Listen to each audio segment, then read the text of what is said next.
Hello and welcome to the WIHS Journal, Public Affairs from 104.9 FM. I'm Paul Kretschmer. With traditional in-classroom education disrupted this year during COVID-19, some people are working on new or newer methods to teach traditional values in school or out of school. Here's my guest on today's broadcast to talk about one technological answer to that. Okay, I'm on the line with Scott Dow here on the WIHS Journal today, and the topic is game-based learning tools for kids during COVID-19. How do you happen to be interested in that pursuit, Scott? Well, we've been working on this for a number of years, for about 7 or 8 years. We started out by working on bringing together gaming and education, because we figured someday in the future, we would need to be taking back control of the education of our kids and doing more learning at home, basically being more responsible for the learning, what our kids are learning in school.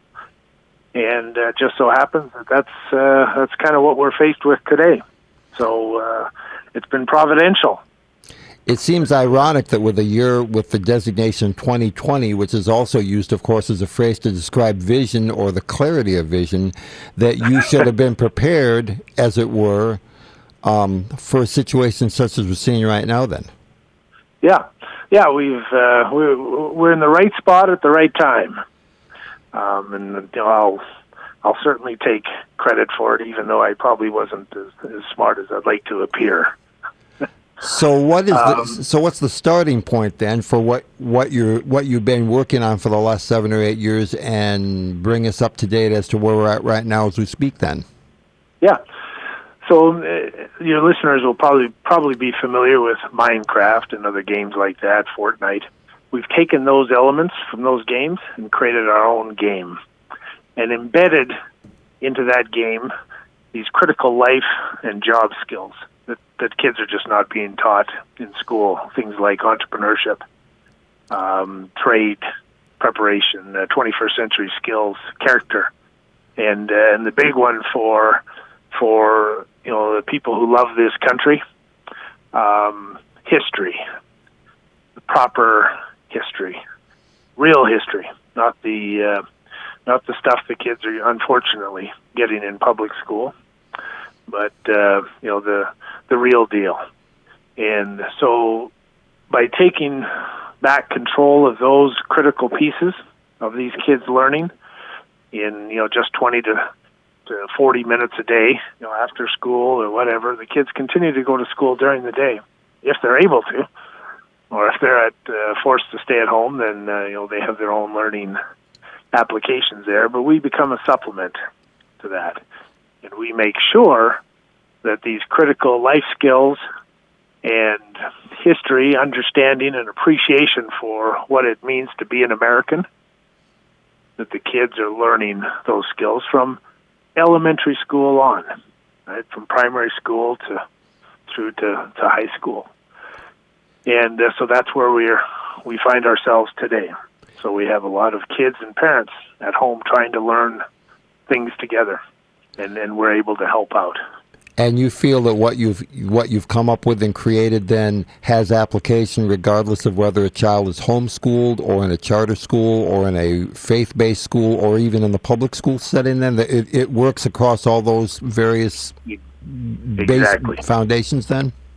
Yep. Any child that needs to learn, regardless of where they are, what kind of school they're in, or homeschool or whatever, these kids will learn, and they'll learn it without the need of a classroom, without the need of a teacher, even without the need of a parent, guiding them through the process. It's kid-driven, game-based learning. So it's just like the kids in Minecraft, right? Playing, learning, practicing, mastering these critical life skills, and that's how we take back control of the critical parts of education, the parts of education that the liberals took control of many decades ago.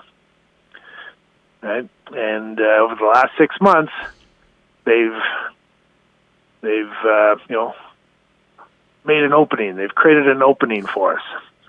Yeah, I would certainly say, and maybe not even them, but rather having to deal with a circumstance which is frankly beyond their control as they understand it. Yeah. So what we've been able to see, the general population, is now, parents are now understanding that they have to take more control, more responsibility for the education of their child, because the traditional school system, can't be trusted. Right? The next pandemic that comes along, or the next crisis, right? Where are the kids going to be? They're going to be back home. And hopefully this time around, parents are more prepared to continue the learning without much disruption of these critical skills. So you're focused on life skills as opposed to learning how to take performance tests like the system that was set up during the George W. Bush administration a few years ago, in which states like Connecticut now still focus on, where the teachers sometimes in quiet moments where they're not being overheard by other people say, I don't really feel like I'm spending time teaching the students in front of me. Rather, I'm teaching them how to take tests. Exactly. It's a huge problem. Yeah. Teaching to the test, right? We've done a lot of work in China, and that's the Chinese education system, basically teaching to the test. But they're now swinging back. The pendulum is swinging back to teaching life skills. Teaching kids how to think, solve problems, innovate. And these life skills, unfortunately, in America, we're swinging towards teaching to the test. Right? That's not our competitive advantage. Our competitive advantage is being innovators. Right? Many people would say that's what made America great. Absolutely. Right? And we need to understand that, and we need to, start putting more effort into maintaining that. It's not a gift we should take for granted. It's a gift that we earned. Okay. For a listener who'd like to know more about what you have to say and the product that you have to offer them in this way, then what's the contact point for people to get off the seat and take action? Yeah, and that's what's important right now. Right. There's an opening. Right. The establishment has left an opening for us. They're hoping that we're too stupid to recognize and take it. But it's there. It's wide open for us to go in and take back some control of the critical parts of our education. So you can just simply go to the website, which is www.americau, as in university, just the U.com. And there you'll see some information on what we're doing, get up to speed on what we're doing and comfortable with our track record. And you can fill in a contact form, and we'll provide a free app to you to get started. We've created a model now where you can just use this free app, and if that's all you want to do, then great. You'll get some great value out of that. But we're in a crisis here, and we've got to act. So we're doing our part. Well, thank you for doing your part, Scott Dow. I appreciate spending a few minutes speaking with you about this, and it sounds like a very exciting opportunity, and I would certainly, after we're off the mic, we'll certainly be ready to run right to your website and see what it looks like and see what it has to offer. Thank you very much for making that available to the public, sir. All right. Thank you kindly for having me on. Scott Dow has been my guest on today's WIHS Journal broadcast. For further information about what you heard today, call us at 860-346-1049. That's 860-346-1049. You can also see selected episodes of the WIHS Journal on the WIHS 1049 YouTube account. The opinions expressed are those of the participants, not necessarily those of the staff or management of this station.